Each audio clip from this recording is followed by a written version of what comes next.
May isang batang nalulung sa masamang bisyo dahil sa depress ng kanyang buhay.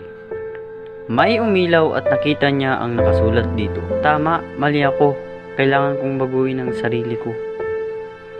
Magbago na ako at itama ko ang mali. Habang naglalakad ay may nakita siyang lalaki na gumagamit ng rugby. Itigil mo yan, nakakasira yan ng kalusugan. Kinausap niya ang lalaki at ipinaliwanag na mali ang kanyang ginawa at may oras pa para magbago. Alam mo, dyan din ako galing. Pero tinigil ko dahil alam kong mali ito at pwedeng magbago. Oo nga no. May nakita silang matanda at agad nilang tinulungan. Salamat mga iho, walang anuman po.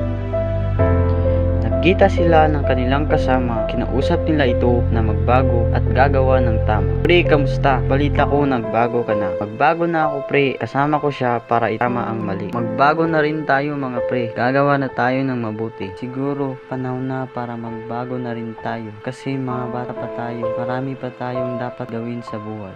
Oo nga, pagiging malikain nila sa pagpinta, pinakita na pwedeng magbago ang lahat ng hamon ng panahon. Gumawa sila ng kabataan pantry upang makatulong at ipahayag na bilang kabataan kaya nilang tugunan at tumutulong sa kapwa. Salamat mga pre dahil nandyan kayo at sinamahan nyo ko para sa pagbabago natin. Salamat din pre at nagkaroon ako ng pagkakataong magbago. Sama-sama nating abutin ang mga pangarap natin.